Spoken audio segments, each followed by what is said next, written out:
하나님의 말씀은 요한복음 3장 16절입니다. 우리 암송할 수 있는 말씀이죠. 우리 한 목소리로 봉독합니다. 이 말씀은 살아계신 하나님의 말씀입니다. 하나님이 세상을 이처럼 사랑하사 독생자를 주셨으니 이는 그를 믿는 자마다 멸망치 않고 영생을 얻게 하려 하심이라. 아멘. 자리에 앉으시면 감사하겠습니다. 제가 계속적으로 시리즈로 설교를 하는 걸 좋아하는데, 사실 하나님의 선물이라는 시리즈로 계속적으로 해왔습니다. 기억을 잘 못하시겠지만 해왔었습니다. 제가 2주에 한 번씩 하니까 여러분들이 이제 언제 했나 싶을지 모르겠는데 하나님의 선물 해왔는데, 사실 제가 계획을 하면서 시리즈 설교를 준비를 어느 정도 플랜을 짜면서 가장 하이라이트로 사실은 오늘 본문 말씀을 준비를 하고 있었습니다. 예수 그리스도가 우리에게 주신 하나님의 가장 큰 선물이다 라고 준비를 하고, 사실 중간에 다른 게 있었는데 순서가 조금 꼬였지만 그래도 여러분이 말씀 듣는 데는 전혀 문제가 없으리라 믿습니다. 또 때마침 오늘이 성탄 예배이기 때문에 예수님이 왜 이 땅에 오셨는지 우리 다시 한번 묵상하고 은혜 받기를 소망합니다.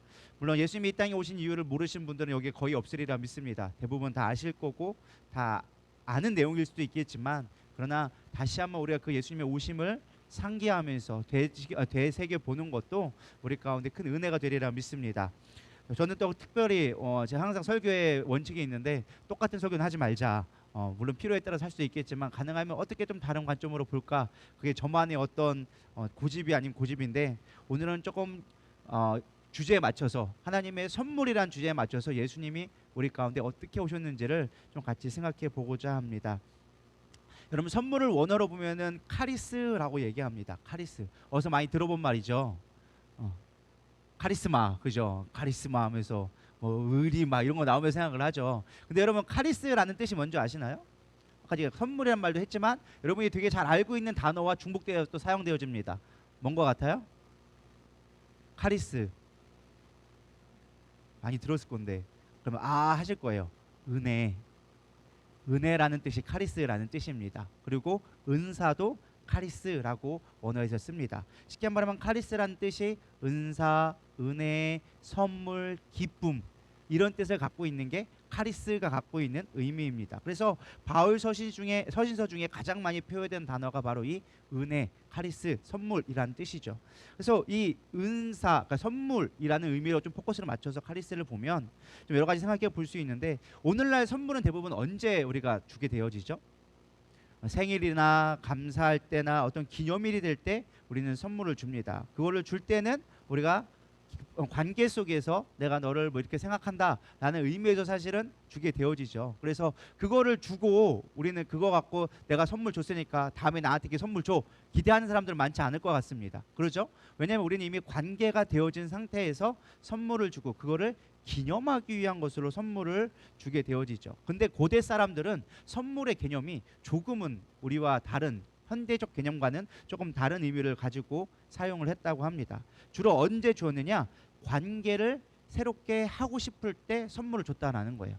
그러니까 물론 어느 정도 내포되는 비슷한 부분이 있겠지만, 관계가 좋아서 우리는 선물을 주지만 고대 사람들은 관계를 좋게 하기 위해서 선물을 줬다라는 것입니다. 예를 들면 이런 거예요. 우리가 영화 같은 데 보거나 드라마 같은 데 보면은 왕이 즉위식을 하거나 어떤 생일이 되면은 저 각국에 있는 사신들이 와가지고 선물을 막 자랑을 합니다. 우리는 이런 선물을 했습니다. 우리는 이런 선물을 했습니다. 그게 물론 축하한다는 의미도 있지만 그 뒷면에는 항상 뭐가 깔려 있어요? 너와 나와 관계를 좋게 하자. 우리나라가 이렇게 있는데 내가 코끼리도 보내주고 막 이렇게 공작도 보내주고 이렇게 좋은 선물 줬으니까 너도 나에게 잘해줘 라는 대가적인 보상이 항상 따라오게 되어져 있어요. 근데 고대 사회에서는 어떤 관계적인 개념보다는 조건적인, 쉽게 말하면은 뇌물이나 비즈니스적 관계로서 선물을 주는 경향이 많이 있었다고 합니다. 그러니까 성경이 쓰여진 시대에 선물, 은혜라는 것은 우리가 생각했을 때 하나님이 우리를 사랑해서 좋은 관계 속에서 축하한다 이런 개념이 아니라, 하나님이 우리 가운데 선물을 주셨을 때는 그런 개념이 아니라 너와 나의 좋은 관계를 맺기를 원한다. 그러니까 관계가 좋아서가 아니라 관계를 새롭게 하기 위해서, 관계를 더 발전시키기 위해서 선물을 줬다라는 것입니다. 그래서 그 관계를 새롭게 하고 새로운 질서를 줘서 우리로 하여금 하나님과 온전한 관계를 맺게 하기 위해서 선물로서 예수님을 우리 가운데 보내주셨다라는 것입니다. 좀 차원이 조금 다르죠? 이해가 되시나요? 동의가 되시면 끄떡끄떡이라도 해주시면 제가 여러분 가운데 이해했는지 안 했는지를 좀 생각할 것 같습니다. 왜냐하면 오늘은 빨리 끝내야 돼요. 위에 행사가 많기 때문에 여러분들의 반응이 없으시면은 부가적인 설명이 들어갈 수밖에 없습니다. 제 사명은 즉슨 여러분들을 어떻게든 설득시켜서 이해하게끔 만드는 게 저의 사명이기 때문에 여러분들이 반응을 해주셔야 이해를 했구나 하고 다음으로 넘어갈 수가 있습니다. 어쨌든 중요한 그거예요. 그럼 왜 굳이 그의 사랑하는 아들로 선물을 줄 수밖에 없었는가? 수없이 많은 선물들이 물론 우리 가운데 그 전에 구약에서 주셨지만 굳이 아들을 선물로 주신 이유가 무엇일까? 우리가 좀 생각해 볼 필요가 있을 것 같습니다. 사실 하나님은 그의 형상으로 우리를 창조해 주셨습니다. 그리고 창조하신 목적이 하나님과 연합할 수 있도록 하나가 되게 하기 위해서 에덴 동산이라는 곳에서 사람을 창조해 주셨죠. 근데 중요한 건 이 아담과 하와가 인류의 대표자가 사람이 범죄하게 되어져요. 죄를 짓게 되어져요. 그래서 하나님과 함께할 수 없는 존재가 되어졌습니다. 이것이 성경에서 가르쳐주고 있는 죄에 대한 어떤 우리의 진리라고 말할 수 있는 부분이죠. 근데 많은 예수님을 믿지 않는 사람들이 생각합니다. 나는 죄를 짓지 않았습니다. 나는 죄의 종이 된 적이 없습니다. 그렇게 부정하는 사람들이 많이 있습니다. 나는 죄 지은 게 없는데요 라고 생각해요. 왜 그러냐면 성경의 가치관, 하나님이 바라보시는 죄와 사람이 생각하는 죄의 차이점을 모르기 때문에 그런 거예요. 성경에서 말하는 죄는 크게 세 가지로 분류를 해볼 수 있습니다. 첫 번째, 행위적으로는 하나님의 법을 따르지 않는 것을 죄라고 얘기합니다. 야고보서 4장 17절에 보면 그러므로 사람이 선을 행할 줄 알고도 행하지 아니하면 죄니라. 선을 행한다라는 건 하나님의 율법을 따라 행한다라는 거예요. 하나님의 뜻 가운데 거한다라는 거예요. 근데 그것을 행하지 않는 게 뭐다? 죄다. 우리가 쉽게 생각하는 법을 지키지 않는 것, 그것이 죄다라고 우리가 볼 수 있다는 거죠. 여기까지 우리가 쉽게 이해할 수 있어. 문제는 무엇이냐? 그 다음이에요. 하나님의 관점에서 죄라고 볼 때는 행위적인 것을 넘어서 우리의 어떤 상태적인 모습도 죄라고 이야기합니다. 그게 무엇이냐? 로마서 3장 23절에 보면 모든 사람이 죄를 범죄하였음에 하나님의 영광에 이르지 못하더라. 이게 무엇이냐? 하나님의 영광이라는 것은 우리가 영광이라는 단어를 먼저 이해되는데 영광은 하나님의 임재, 하나님의 일하심, 하나님의 존재를 영광이라고 얘기해요. 쉽게 말하면 하나님과 함께하고 있는 상태가 우리가 생명이 있는 상태, 죄가 없는 상태인데 하나님의 함께하지 않는 그 상태를 성경은 뭐라고 얘기한다?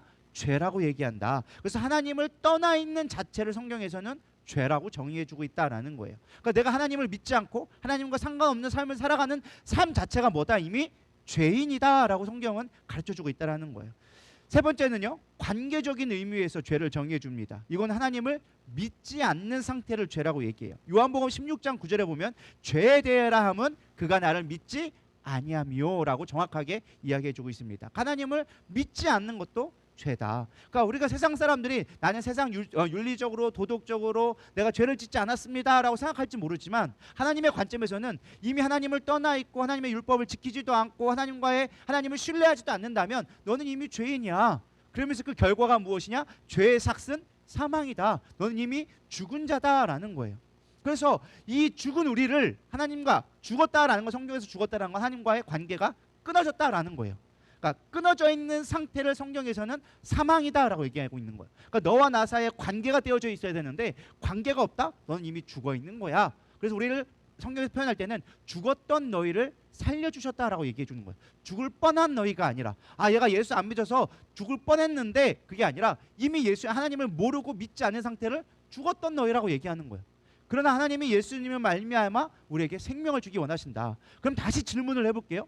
왜 굳이 예수님이 오셔야만 했는가? 왜 예수님이 선물로 올 수밖에 없었는가를 살펴봐야 한다는 거예요.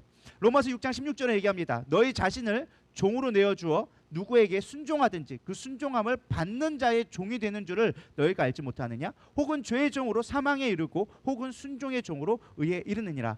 바울은 로마서에 이렇게 얘기해 줍니다.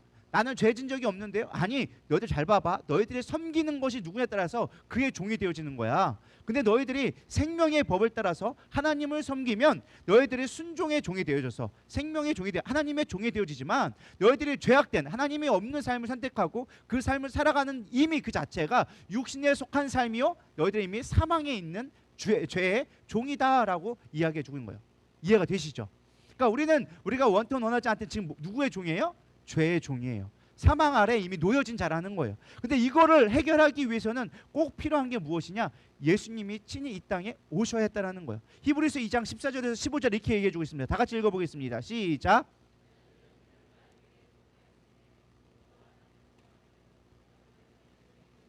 죽음을 통하여 죽음의 세력을 잡은 자 곧 마귀를 멸하시며 또 죽기를 무서워함으로 한평생 매어 종노릇하는 모든 자들을 놓아주려 하심이니. 아멘. 여기 보면 뭐라고 했어요? 우리가 혈과 육에 속했다. 죄 가운데 놓여져 있다. 마귀의 종로를 타고 있다. 성경은 우리의 상태에 대해서 명확하게 얘기해주고 있어요. 근데 중요한 건 그분이 혈과 육으로 지니심은 뭘 하려고요? 이미 사망 가운데 있는 죽음을 통하여져서 죽음의 세력을 잡는 자, 곧 마귀를 멸하시려고 오신 것이다. 정리가 되시나요? 조금 어렵고 여러분들이 이론적인 거라 좀 어렵게 보이지만 우리의 가운데 오신 이유, 육신을 입고 오신 이유가 그분이 죽으셔야지만, 사망을 겪으셔야지만, 사망을 이기셔야지만 우리 가운데 사망을 다스려서 생명을 줄 수 있기 때문에 친히 육신의 모습, 우리랑 똑같이 있는 육신의 모습으로 오실 수밖에 없다라는 거예요. 그래서 그 선물은, 예수님이 그 생명을 대신해서 우리에게 오신 목적은 무엇이냐? 사망의 종로 되어는 우리의 종의 관계를 깨트려서 하나님과의 새로운 관계로 맺게 하기 위해서 이 땅에 오셨다는 거예요. 정리가 되시죠? 그러니까 쉽게 말해 하나님은 왜 오셨냐? 좋은 관계를 갖기 원해서. 근데 원래 너희들의 창조 목적은 나와의 관계 속에서 있게 하려고 했는데 죄로 인하여져서 너희들의 관계가 깨졌어. 나를 떠났어. 그래서 내가 다시금 그 관계를 회복하기 위해서는 반드시 필요한 것이 있는데, 너희들이 죄 가운데 있는 이미 마귀의 종이 되어 있는 것으로부터 다시금 끌어내서 나랑 관계를 맺게 해야 돼. 근데 이 사망을 이기기 위해서는 똑같은 모습으로 사망을 이길 수 있는 권세를 얻어야 너를 끄집어낼 수 있기 때문에 육신의 모습으로 똑같이 오셔서 죽으시고 그 사망의 권세를 이기셔서 그걸 너희로 하여금 끄집어낼 수 있는 힘을 가지고 너희와 같이 다시금 관계를 맺으려고 오셨다라는 거예요. 그게 선물의 의미라는 거예요. 이해가 되시죠? 그러니까 그 선물은 그냥 선물이 아니라 사망 권세를 이기고 우리 가운데 오신 하나님의 선물이다라는 것입니다. 문제는요, 우리가 예수를 믿는다고 하는단 말이에요. 예수를 믿어요, 내가 구원받았어요 라고 얘기하는데, 문제는 여전히 우리가 죄의 종으로 살아가고 있고 죄의 종로를 타고 있고 정죄감에 빠져 있고 내 삶이 여전히 죄로부터 오는 고통 속에 살아가는 것이 문제라는 거예요. 아니, 예수 믿으면 새로운 삶으로 살아간다면서, 예수 믿으면 우리 삶이 변화된다면서, 근데 교회 다녔는데 똑같던데? 아니, 나 예수 믿고 말씀을 들었는데도 왜 내 삶이 변하지 않지? 나 예수 믿는데 뭐가 문제지? 이런 고민들을 하게 된다는 거예요. 그렇죠? 여러분 그런 고민 안 해보셨나요? 내가 교회 나왔더니 내 인생 갑자기 360도 바뀌어가지고, 360도면 제자리구나. 180도 바뀌어가지고, 그죠? 360도 바뀌면 안 돼요. 180도로 바뀌어야지. 180도 바뀌어야 되는데 그렇지가 않다라는 거예요. 뭔가 바뀔 것 같은데 다시 360도 돌아와서 제자리에 그대로 있단 말이에요. 아니, 내가 교회도 다니고 내가 말씀도 보고 기도도 하는데 왜 내 삶은 똑같은가? 가장 중요한 하나님이 주시는 관계적인 의미를 이해하지 못했기 때문에 그래요. 예수님이 선물로 하나님이 우리를 예수님을 선물로 주셨다면 그 선물의 의미를 잘 생각해 봐야 돼. 그게 무슨 선물인지 잘 봐야 되는데, 정확하게 볼게요. 성경에 제가 이 말씀을 되게 고민을 많이 했어요. 어떻게 우리가 이 말씀을 이해할 수 있을까? 어떻게 하나님의 선물을 우리 삶 가운데 적용해 볼 수 있을까? 고민한 가운데 마태복음 1장 23절에서 힌트를 얻었어요. 한번 다 같이 읽어보겠습니다. 시작. 보라, 처녀가 잉태하여 아들을 낳을 것이요 그의 이름을 임마누엘이라 하리라 하셨으니 이를 번역한즉 하나님이 우리와 함께 계시다 함이라. 이게 이사야서의 말씀을 이제 성취되어졌음을 선포하는 건데요. 하나님이 우리 가운데 선물로 그의 아들을 보내주셨어요. 세상을 사랑하사 이처럼 그의 아들 독생자를 주셨다라고 얘기했단 말이에요. 아들을 낳을 것인데 그 이름이 뭐다? 임마누엘이다 라고 얘기해주고 있어요. 임마누엘. 근데 임마누엘 뜻이 뭐라고 나와져 있어요? 하나님이 우리와 함께 하시다. 이게 선물의 의미라는 거예요. 하나님이 우리와 함께 하시는 것이 선물의 의미라는 거예요. 그러니까 선물의 포장지는 우리의 구원인데, 예수라는 이름으로 구원해 주셨는데 그 안에 포장지를 뜯어봤더니 뭐가 있더라? 임마누엘이라는 선물이 있더라는 거예요. 그걸 우리가 누려야 되는데 포장지만 보고 날 구원해 주셨어, 내가 선물이네, 좋네 라고만 보고 있다라는 게 우리의 문제라는 거예요. 그 안에 있는 포장지 안에 있는 임마누엘을 우리는 해야 된다는 거예요. 예수님의 마지막 죽으시면서까지 하신 말씀이 뭘까요? 마태복음 28장 20절에 내가 세상 끝날까지 너희와 항상 함께 있으리라. 임마누엘을 내가 지켜줄게, 끝까지 임마누엘 해줄게. 이게 사실은 하나님이 우리와 함께 주신 약속의 선물이라는 거예요. 이 땅에 오셔서 우리가 한 걸, 내가 너와 함께하는 게 선물이야.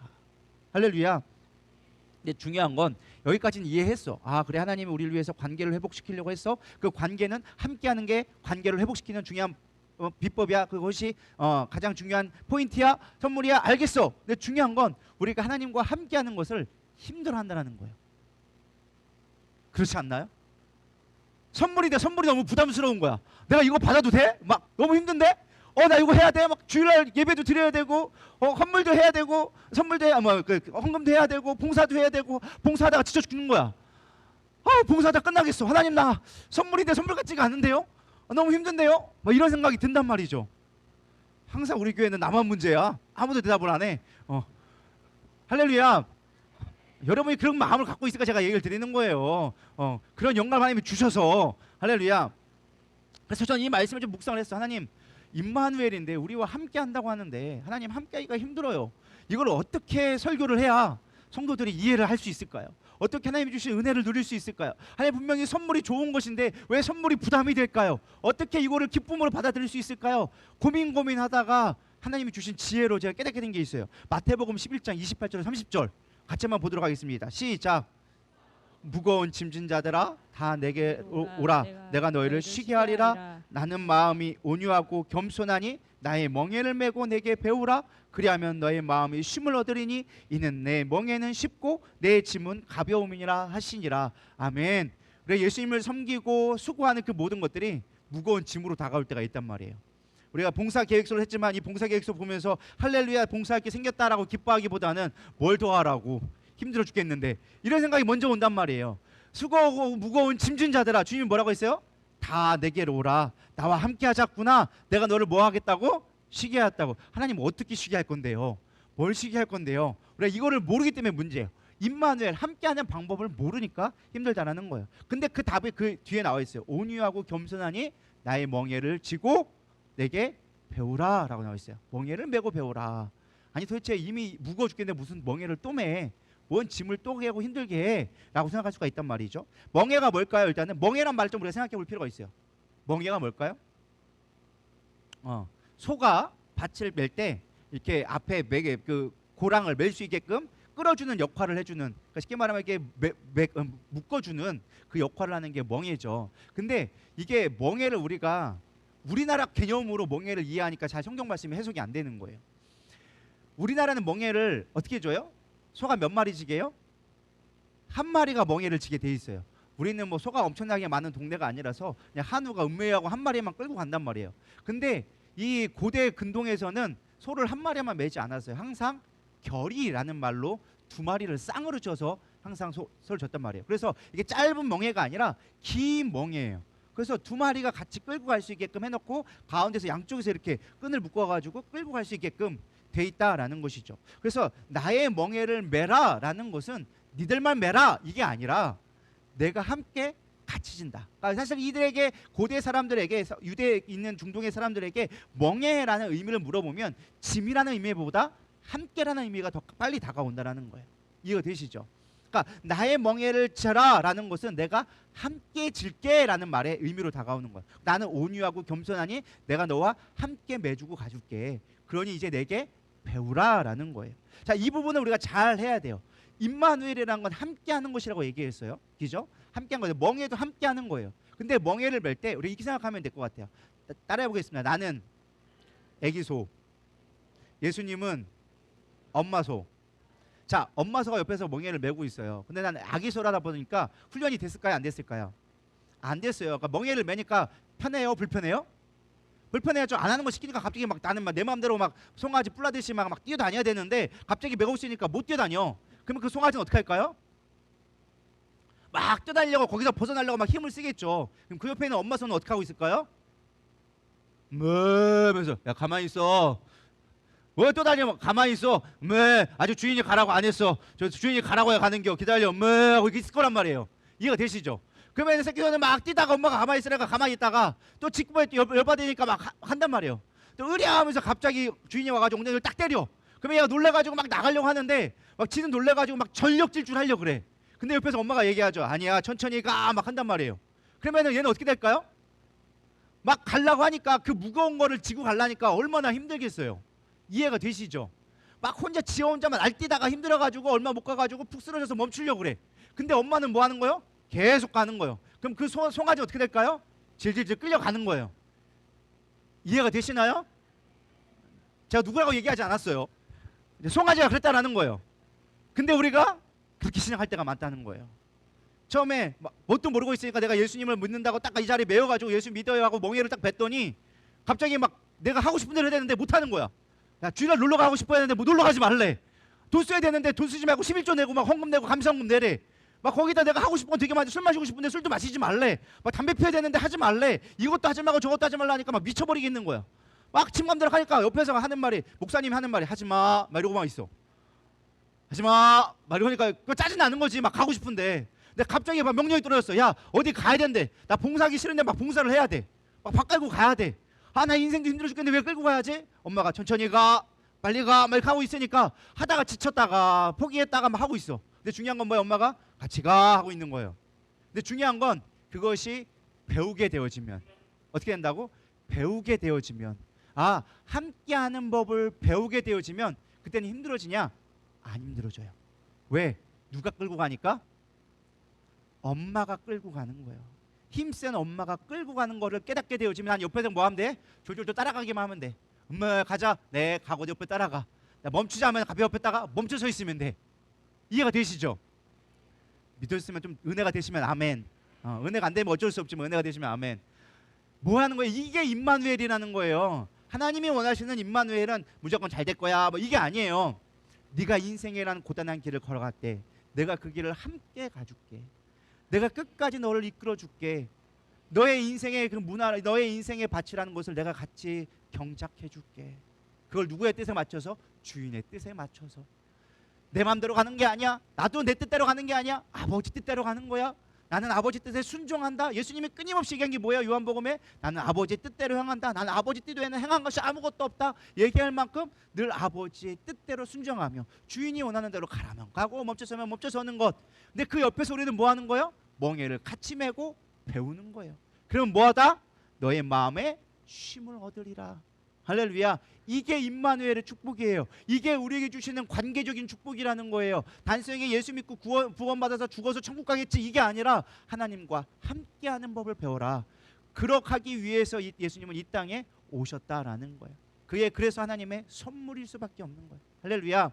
이게 첫 번째 의미의 선물이다라는 것입니다. 또 고대 근동에서 선물의 의미는 두 번째 의미가 있습니다. 이 두 번째 의미를 생각하기 위해서 또 알아야 될 우리의 개념의 컨셉이 뭐냐? 명예와 수치예요. 따라하겠습니다. 명예와 수치.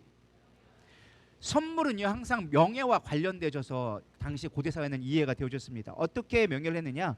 당시에는요 이 명예, 그러니까 어떤 내 그 선물을 주는 사람이 위치가 있고 받을 만하고 존경받을 만하고 어떤 힘이 있는 사람들에게 선물을 주는 건 명예로운 일이었어요. 왜? 그 사람이 예를 들어서 내가 왕한테 선물을 줬어. 그 왕이 그 선물을 받았다는 건 뭐예요?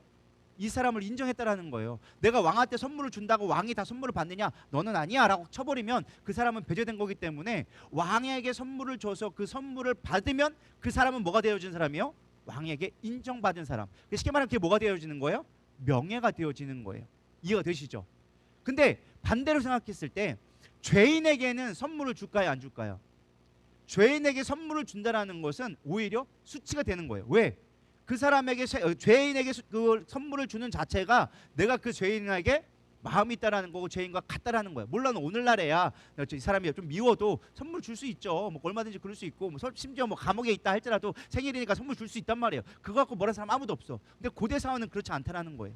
죄인에게 선물을 줄 수 있는 상황이 아니라는 거예요. 그건 오히려 자기에게 수치가 되기 때문에 절대로 주지 않는다라는 거예요. 이런 의미에서 우리가 선물이라는 의미를 명예와 수치라는 개념에서 우리가 십자가를 생각해 봐야 된다라는 거예요. 예수님이 이 땅에 오셨을 때는요. 사실 당시에 대부분 유대에 있었던 1세기의 유대 사람들은 특별히 바리새인들은 이런 마음을 갖고 있었어요. 그래서 내가 하나님 앞에 의롭고 거룩하기 때문에 하나님 앞에 내가 구원받은 은혜를 받았고 하나님의 보호하심과 인도하심에 은혜를 받게 된다, 선물을 받겠다라는 생각을 갖고 있었어요. 그래서 그들이 기도할 때는 항상 사람들과 멀리 떨어져서 하나님 앞에 뭐라고 기도하느냐, 하나님 감사합니다, 내가 세상에 있는 죄인들과 같이 아니하고 세리와 같이 아니하고 하나님 앞에 이렇게 내가 매일 날마다 11조를 하며 내가 사람들 앞에 하나님 앞에 선물을 드리고 금식하는 것을 감사하게 영광 돌리나이다 라고 고백했어요. 언뜻 보면 되게 멋있는 기도처럼 보이지만 그 내면에는 뭐가 있는 거예요? 당연히 나는 받을 만한 사람이야. 왕에게 당연히 하나님 앞에 그 축복에 의해서 받을 만한 사람이야. 근데 죄인들은 뭐야? 그들은 죄를 지었기 때문에 받을 수 없는 사람이야 라는 개념을 갖고 있었다라는 거예요. 이해가 되시죠? 이게 조금 더 요즘에는 표현된 게 율법주의, 그냥 율법만 지키면 잘 되겠지 라는 게 있다라는 것이요. 근데 중요한 건 우리가 신앙생활하는 가운데 이러한 모습이 있을까요, 없을까요? 내면에 깔려 있다는 거예요. 겉으로는 아니라고 얘기하지만 우리 내면에 깔릴 때가 많아요. 예를 들어서 이런 게 있어요. 내가 내 아들이 있는데 갑자기 좋은 대학을 가거나 좋은 직장에 취직을 했어. 그럼 우리 이렇게 얘기하죠. 내 아들이 너무나 열심히 하나님을 섬기고 기도도 열심히 해가지고 합격했어. 하나님 앞에 감사 영광 올려드립니다. 말은 되게 좋아 보여요. 그죠? 근데 그 내면에 뭐가 걸려 있는 거예요? 열심히 봉사했으니까 좋은 결과를 하나님이 은혜를 주셨다라고 생각하는 거예요. 그럼 예를 들어봐서 반대로 생각해 볼게요. 좀 표현이 좀 그렇긴 하지만 내가 열심히 봉사 안 하면 좋은 대학 못 가요? 아니잖아요. 그러면 내가 열심히 봉사했는데 좋은 대학 떨어졌어. 그럼 은혜 못 받은 건가요? 아니라는 거예요. 근데 우리도 모르는 사이에 내면에 뭐가 걸려 있느냐? 보상적인 심리가 많이 있다는 거예요. 선물에 대한, 하나님 나에게 은혜를 주셨어, 뭔가 선물을 주셨어 라고 했을 때 내가 받을 만한 자격이 되고 조건이 되어졌으니까, 하나님의 기준에 맞았으니까 받았다라고 생각하고 있다는 거예요. 근데 그것은 성경의 개념이 아니라는 거예요. 하나님은 우리에게 선물을 주셨을 때는요, 가치가 있어서 준 게 아니라는 거예요.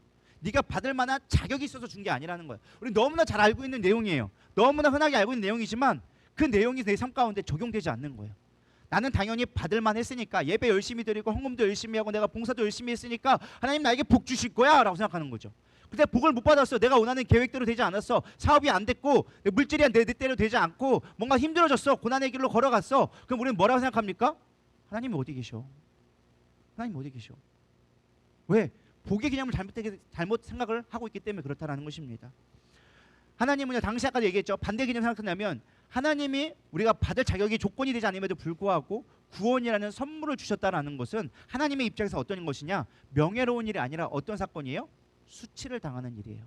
죄인에게 선물을 준다? 있을 수 없는 일이에요. 근데 하나님은 친히 우리를 위하여 줘서 명예로운 그 자리에서 오히려 수치 되시는 일을 감당하신 거예요. 우리는 십자가를 지는 것만이 수치라고 생각했지만 아니요. 성경적인 개념, 고대의 관점의 선물의 개념 본다면 이미 이 땅에 오시는 자체가 수치를 당하시기 작정하셨다는 거예요. 왜? 죄인을 구원하러 이 땅에 오셨기 때문에. 그의 이름을 예수라 하라. 예수는 그의 백성을 구원할 자라는 거예요. 그 자체가, 선물로 주는 자체가 이미 수치를 당할 수밖에 없다라는 것이죠. 그리고 십자가라는 가장 수치스러운, 당시 고대 사회의 가장 수치스러운 일을 겪게 되어진 거예요. 고대 사회는요, 우리와 개념이 조금 다릅니다. 지금이야 그런 게 많이 적어졌지만 옛날에는 명예를 위해서 죽을 수 있었어요. 그러나 가장 큰 죄는 가장 큰 형벌은 무엇이냐? 죽음이 아니었어요. 죽음 이후에 수치를 당하는 거예요. 그래서 지금은 그런 법이 없어졌지만 옛날에는 죽으면 뭐를 했느냐? 효수라는 걸 했어요. 효수가 뭔지 아시죠?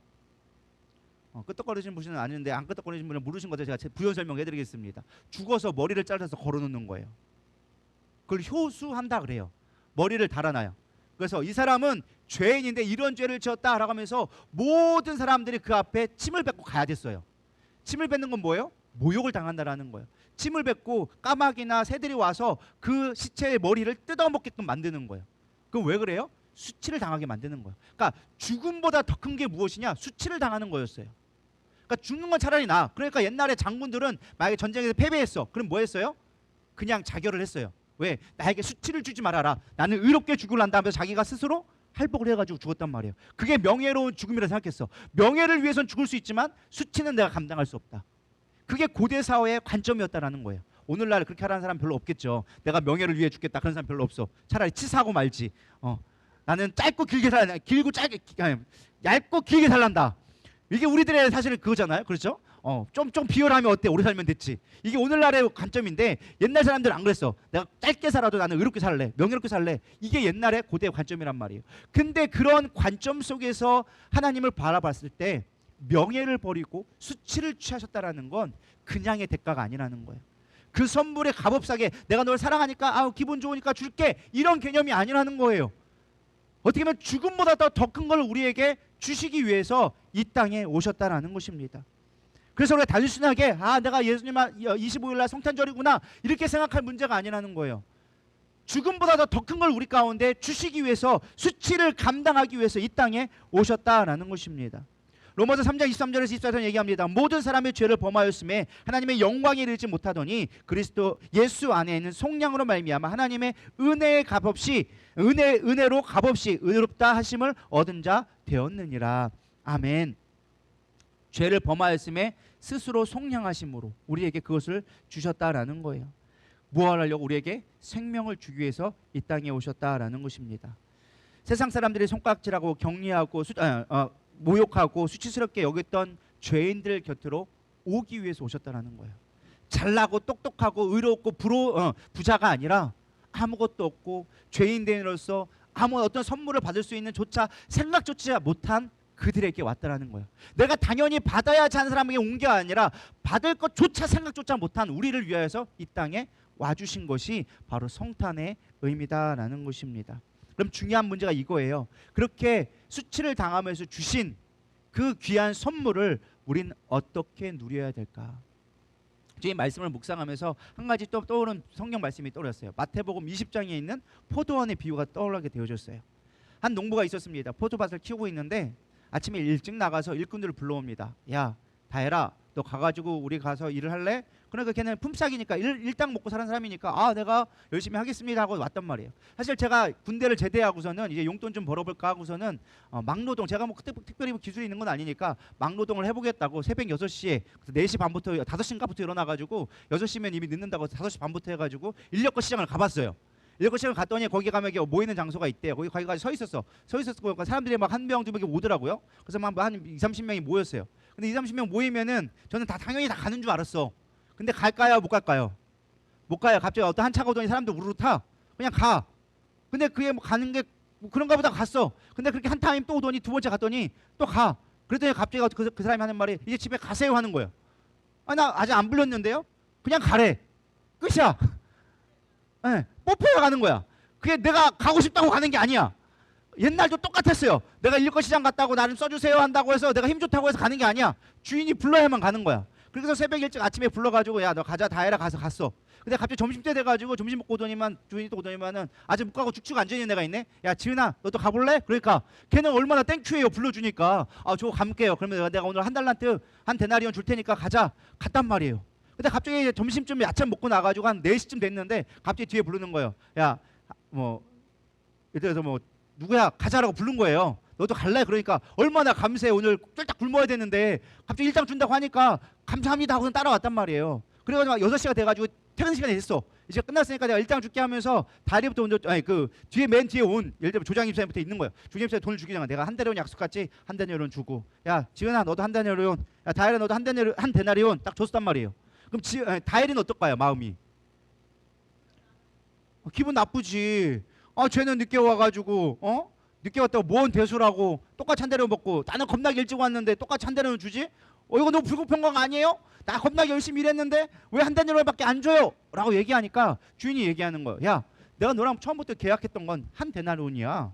내가 너에게 일당 주겠다고 얘기했지 내가 많이 했다고 더 준다고 한 게 아니야 라고 얘기한 거죠.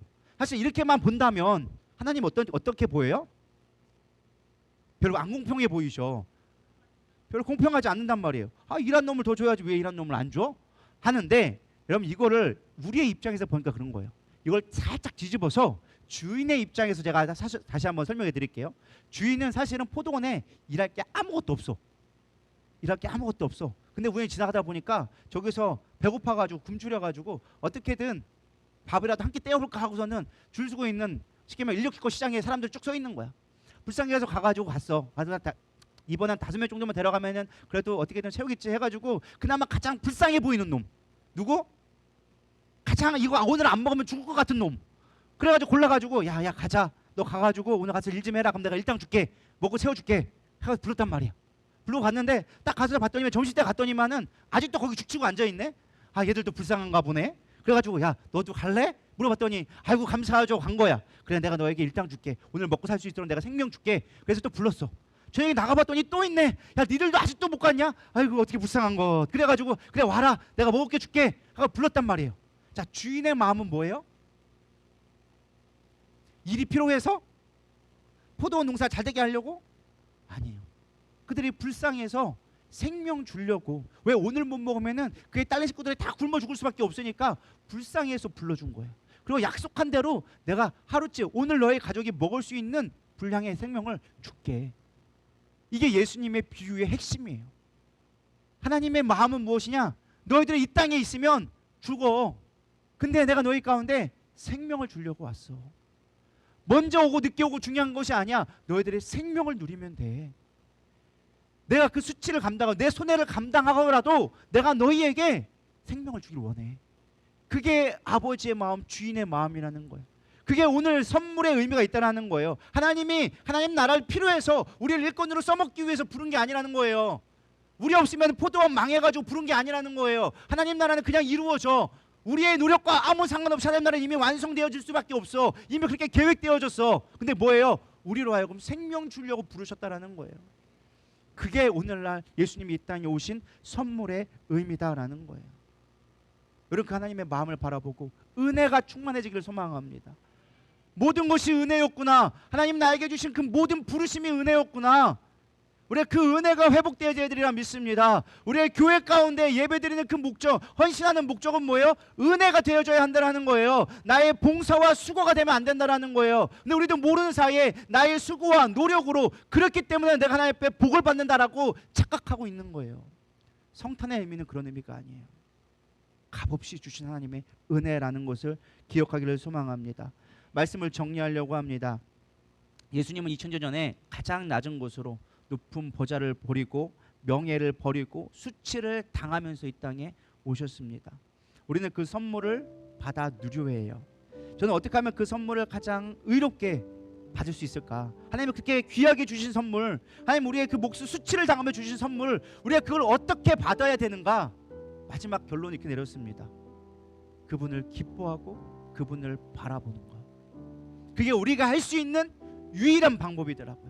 우리가 아무리 찬양하고 아무리 예배드리고 아무리 귀한 것 앞에 드린다 할지라도 생명보다 귀한 건 없어요. 내 목숨을 들여서라도 바친다 할지라도 그분이 당한 수치에 비하면 그걸 감당할 수 있는 수준이 되지 않아요. 그러나 그분이 원하시는 것, 가장 귀한 그의 아들을 독생자까지 주시면서 우리에게 바라시는 딱 한 가지가 있다면 무엇일까? 저는 히브리서 12장 2절을 찾았습니다. 믿음의 주여 또 온전케 하시는 예수를 바라보자. 그는 그 앞에 있는 기쁨을 위하여 십자가를 참으사 수치를 개의치 아니하시더니 하나님 보좌 우편에 앉으셨느니라. 하나님이 우리에게 가장 귀한 걸 주심으로 말미암아 우리에게 원하시는 단 한 가지의 요구가 무엇일까? 그분을 바라보고 그분을 기뻐하는 거예요. 믿으십니까? 우리가 무엇을 했다고 그분이 기뻐하는 게 아니에요. 그분을 바라볼 수만 있으면 돼요. 그분으로 인하여 기뻐할 수 있으면 되는 거예요. 그게 우리에게 주신 하나님의 선물의 의미예요. 너희들 수치 당했고 내가 대신 수치 당할게. 너희들 죄악 가운데 있던 거 내가 다시금 회복시켜 줄게. 그 선물, 예수 그리스도라는 선물 주었을 때 우리에게 기도하는 단 한 가지, 기뻐해라. 나를 바라보자. 나와 함께하자. 이게 우리에게 원하시는 단 한 가지가 아닐까. 저는 오늘 이 성탄 기념일 예배 가운데 여러분들 이 마음을 품었으면 좋겠습니다. 주님, 그래요. 나 주님 앞에 드릴 수 있는 거 아무것도 없어요. 우리가 이따가 오후에 여러 가지들 행사를 하겠지만 사실 그것이 무슨 의미가 있겠습니까? 그것이 하나님 앞에 얼마나 기쁨이 되겠습니까? 그러나 내가 주님을 바라보며 주님을 내가 기뻐하는 그 중심이 되기를 소망합니다. 그래서 얼마나 잘하냐, 얼마나 화려하냐가 중요한 것이 아니라 내 마음을 들여서 하나님을 기뻐하고 주님을 바라봅니다. 이 예배 가운데 주님 앞에 내 마음의 시선을 고정합니다. 내 마음의 상황이 어떠하든 내 환경이 어떠하든 내가 주님을 바라보며 기뻐하겠나이다. 주님의 은혜입니다 라고 고백하는 것이 우리가 아름답게 성탄을 보내는 것이라고 믿습니다. 우리 그러한 의미에서 이 땅에 오신 하나님의 본체, 우리 그 찬양을 들리면서 기도로 나아가도록 하겠습니다.